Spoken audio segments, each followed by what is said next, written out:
मेरा नाम विक्रम है और मेरा जीवन पुष्कर राजस्थान के पवित्र गांव की तरह ही शांत और साधारण था। मैं 26 साल का युवक था, जिसकी सुबह और शाम कपड़ों की दुकान पर ही बीतती थी, जो हमारे प्राचीन शिव मंदिर के पास स्थित थी। मंदिर की घंटियों की आवाज और भजनों की धुन अक्सर मेरी दुकान तक पहुंचती और मुझे काम करते हुए एक अजीब सा सुकून महसूस होता। मेरी दुकान पर दिन में 2 घंटे का अवकाश होता था, दोपहर 2 बजे से शाम 4 बजे तक। इस दौरान सुबह का स्टाफ, जो ज्यादातर स्थानीय युवा थे, अपने घरों को लौट जाते और शाम का स्टाफ 4 बजे के बाद आता। मेरा घर दुकान से काफी दूर था, लगभग आधे घंटे की साइकिल यात्रा, और दिन के इस अवकाश में घर जाना संभव नहीं था। इसलिए मैं आमतौर पर दुकान के पिछले कमरे में बैठकर पुराने बही खाते देखता या कभी कभार किताबें पढ़ता। एक दिन, जिस दिन सूरज की तपिश कुछ ज्यादा ही थी और दुकान में ग्राहकों की भीड़ कम थी, दोपहर के लगभग 2:30 बजे थे। मैं पिछले कमरे में बैठा बही खातों में उलझा हुआ था कि दुकान के दरवाजे पर लगी पीतल की घंटी ने एक मधुर ध्वनि की।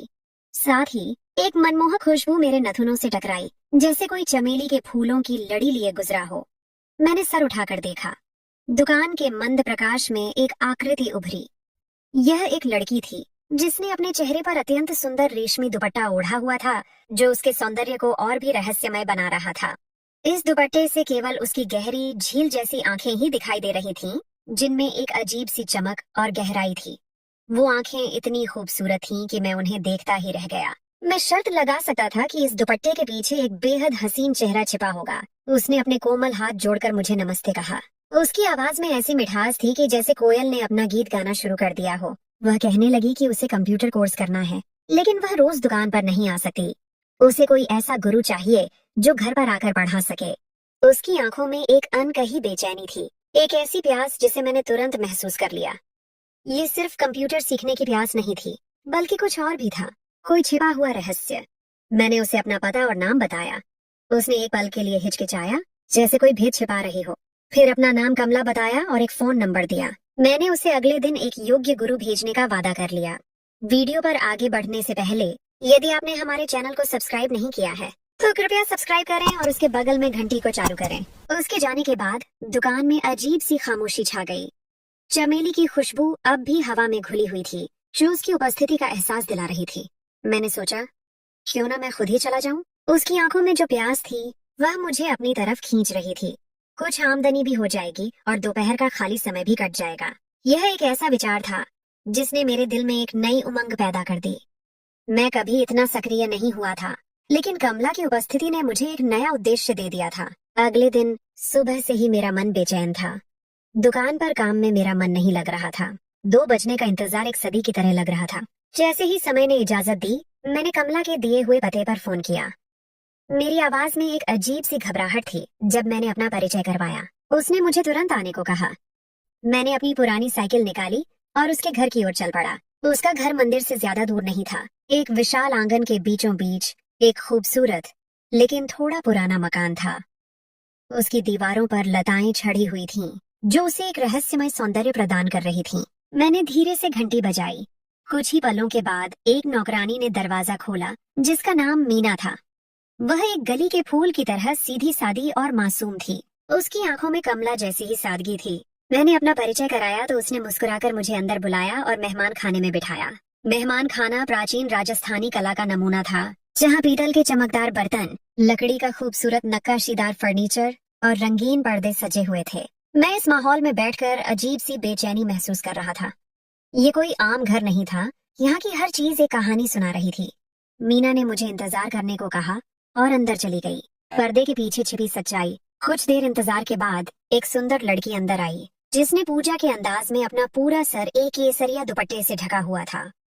उसके वस्त्र में सफेद और केसरिया रंगों का मिश्रण था, जो उसके तेजोमय चेहरे को और भी निखार रहा था। उसके चेहरे पर एक अजीब सी गंभीरता और आंखों में कल वाली चमक अब भी मौजूद थी। वह चौंक कर मुझे देखने लगी और मैं समझ गया कि यह वही कमला है। उसने मुझे नमस्ते कहा और सामने सोफे पर बैठ गई। उसकी आवाज में वही मधुरता थी जो कल मैंने सुनी थी। उसने मीना को आवाज दी और चाय बनाने को कहा। मीना के जाने के बाद कमला ने मुझसे पूछा, गुरुजी, क्या आप खुद मुझे पढ़ाएंगे? उसके सवाल में एक हल्की सी झिझक थी। मैंने कहा, अगर आप मुझसे नहीं पढ़ना चाहती तो मैं किसी और को भेज दूंगा।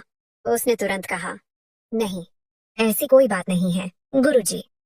कल जब आपसे बात हुई थी तो मैं समझी थी कि आप किसी और गुरु को भेजेंगे, लेकिन आप खुद ही आ गए, तो बस यूं ही पूछ लिया।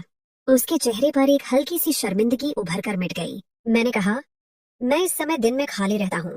मेरा घर काफी दूर है, इसलिए मैं वही समय यहीं गुजारता हूँ। अगर आपको यह समय उचित लगता है तो मैं खुद आ जाया करूंगा। उसने तुरंत कहा, नहीं, यही समय ठीक रहेगा। उसकी आंखों में एक राहत सी उभरी। उसने फीस का पूछा। मैंने कहा, आप कुछ दिन पढ़कर देख लें। अगर आपको मेरा पढ़ाने का तरीका समझ आ जाए तो फीस की बात भी हो जाएगी। यह एक आम सा जवाब था, लेकिन मेरे दिल में यह उम्मीद थी कि वह मेरा पढ़ाने का तरीका जरूर पसंद करेगी। इतनी देर में मीना चाय लेकर आ गई। चाय रखने के बाद मैंने पानी मांगा तो वह पानी लेने चली गई। उसके बाद मैंने उससे उसका नाम पूछा तो उसने अपना नाम कमला शर्मा बताया। शर्मा सुनकर मुझे हैरत हुई, क्योंकि उसकी शक्ल और सूरत से वह किसी उत्तरी भारत की नहीं लगती थी। उसकी आंखें, उसके चेहरे का निखार कुछ अलग था। कमला की दबी हुई इच्छा और कड़वी सच्चाई। मैंने कमला से पूछा, आप घर पर ही क्यों पढ़ना चाहती हैं? अगर आप दुकान पर आ जाएं, तो आप कम फीस में पढ़ सकती हैं। तो उसने नजरें झुकाकर कहा, मैं रोज रोज अकेली नहीं आ सकती गुरुजी, मुझे लाने वाला कोई नहीं होता। मेरे पति सुबह ऑफिस चले जाते हैं और रात तक वापस आते हैं। उसकी आवाज में एक गहरी उदासी थी जो मुझे बेचैन कर गई। मेरे पति का तबादला अभी मुंबई से यहाँ हुआ है, इसलिए हम यहाँ स्थानांतरित हुए हैं। मुझे यहाँ के रास्तों का भी ज्यादा ज्ञान नहीं है। उसने एक गहरी सांस ली। न तो यहाँ हमारा कोई रिश्तेदार है और न कोई मिलने वाला। मुंबई में हम एक खुले घर में रहते थे, लेकिन यहाँ यहाँ मैं बहुत अकेला महसूस करती हूँ। कभी अपने पति के साथ आते जाते आपकी दुकान पर नजर पड़ जाती थी। मैं सारा दिन घर में बोर होती हूँ। बस घर में मीना और मेरी सास होती हैं। जब उसने अपने पति का बताया तो मुझे बहुत हैरत हुई, क्योंकि वह किसी भी तरह से शादीशुदा नहीं लग रही थी। उसकी मासूमियत और चेहरे पर बच्चों जैसी सादगी किसी नव विवाहित लड़की की तरह थी। लेकिन मैंने उससे अपनी हैरत का इजहार नहीं किया। यूं मैंने सोचा कि सारा दिन बोर होने से बेहतर है कि कंप्यूटर ही सीख लूं, ताकि कुछ समय गुजर सके। उसकी आवाज में एक दबी हुई इच्छा थी, जैसे वह इस अकेलेपन से बाहर निकलना चाहती हो। फिर कुछ और बातचीत के बाद मैंने कहा कि मैं हफ्ते में 5 दिन आ सकता हूँ, क्योंकि हफ्ते और इतवार को दुकान की छुट्टी होती है। वह तुरंत राजी हो गई। मैंने इजाजत ली और अगले दिन से पढ़ाने का कहकर वापस दुकान पर आ गया। लेकिन काफी देर तक मैं कमला के बारे में ही सोचता रहा। उसकी बड़ी बड़ी आंखें, उसकी शांत मुस्कुराहट और उसकी उदास आवाज मेरे मन में घूमती रही। मुझे यह बात भी समझ नहीं आ रही थी कि वह घर में अकेली है, माहौल भी नया है, तो उसके पति ने उसे यूं किसी को भी बुलाकर कंप्यूटर सीखने की इजाजत कैसे दे दी? क्या उनका रिश्ता इतना मजबूत था कि उन्हें किसी प्रकार का डर नहीं था, या कुछ और बात थी? खैर, इन सब बातों से मुझे कोई लेना देना नहीं था। मुझे तो खुशी इस बात की थी कि मेरी आमदनी में इजाफा हो रहा था, लेकिन इसके साथ एक अनजानी कशिश भी मेरे दिल में पैदा हो चुकी थी। एक ऐसा एहसास जो मुझे कभी महसूस नहीं हुआ था। अगले दिन शुक्रवार था और फिर 2 दिन की छुट्टी थी। मैंने सोचा कि सोमवार से ही जाऊंगा, लेकिन इन 2 दिनों में कमला का ख्याल मेरे मन पर छाया रहा। उसकी आंखें, उसकी मासूम मुस्कुराहट मुझे बार बार बेचैन करती रही। यह एक ऐसा एहसास था जिसे मैं न समझ सकता था और न ही नजरअंदाज कर सकता था। सोमवार को सुबह मैं दुकान पर गया, मगर पता नहीं क्यों काम में मेरा मन नहीं लग रहा था। मेरी आंखें बार बार घड़ी की तरफ जा रही थीं, जैसे समय को पंख लग जाए और 2 बज जाए। उस दिन सच में दिन गुजारना मुश्किल काम था। खैर, जैसे ही दुकान की छुट्टी हुई, मैंने जल्दी जल्दी सभी कागज समेटे और जाने की तैयारी करने लगा। उसी दौरान मालिक का फोन आ गया और उन्होंने मुझे अपने दफ्तर में तलब किया। मैं मालिक के पास गया तो उन्होंने पूछा कि कहाँ जाने की तैयारी है विक्रम? तुम तो घर नहीं जाते। मुझे एक पल के लिए ख्याल आया कि सच बता दूं, लेकिन फिर मैंने झूठ बोल दिया। मालिक, मेरी मौसी यहाँ पास में ही रहने आ गई हैं, तो मैं दिन में वहाँ जाया करूंगा। वहीं खाना खाकर कुछ देर आराम कर लिया करूंगा और 4 बजे तक वापस आ जाया करूंगा। मालिक ने सर हिलाया और मुझे जाने की इजाजत दे दी। मैंने अपनी पुरानी साइकिल निकाली और अपनी मंजिल की ओर चल पड़ा। जब मैं कमला के घर पहुंचा तो 2:15 का समय था। मेरा दिल तेजी से धड़क रहा था। एक अजीब सी घबराहट और खुशी का मिला जुला एहसास था।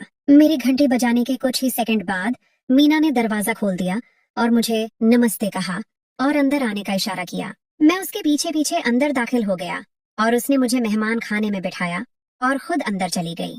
कुछ ही सेकंड बाद मीना वापस पानी लेकर आ गई। मैंने पानी पिया और मीना बोली, मालकिन आपको अंदर बुला रही हैं। मैं मीना के पीछे पीछे अंदर चल पड़ा और हम मेहमान खाने के साथ ही बने कमरे में दाखिल हो गए। ये कमला का अपना कमरा था, जो बहुत साफ और सलीके से सजा हुआ था। पलंग पर कमला बैठी हुई थी। उसके चेहरे पर एक हल्की सी मुस्कुराहट थी। उसने बहुत अदब से मुझे नमस्ते कहा और मैंने जवाब दिया। फिर उसने शुक्रवार को न आने की वजह पूछी। उसकी आवाज में एक हल्की सी शिकायत थी। गुरुजी, आप आज नहीं आए? मैं इंतजार करती रही। मैंने कहा कि मैं बहुत व्यस्त था। कमला जी, तो उसने कहा कि अगर मैं व्यस्त हुआ करूं और न आ सकूं तो पहले से बता दिया करो। गुरुजी, मैं इंतजार करती हूँ। उसके लहजे में एक मासूम सी नाराजगी थी। मैंने माफी मांगी और कहा कि आगे से ध्यान रखूंगा। फिर मैंने कंप्यूटर का पूछा तो कमला ने मीना को इशारा किया। मीना ने साइड पर रखे कंप्यूटर पर से कपड़ा हटाया। मैंने आगे बढ़कर कंप्यूटर ऑन किया। फिर कमला से पूछना शुरू किया कि उसे क्या आता है और क्या नहीं। तो उसने बताया कि उसे कुछ नहीं आता है। आज तक कभी कंप्यूटर इस्तेमाल नहीं किया। खैर, मैंने उसे कंप्यूटर की बुनियादी बातों के बारे में बताना शुरू किया। मैंने उसे माउस, कीबोर्ड और कंप्यूटर के विभिन्न हिस्सों के बारे में बताया। कुछ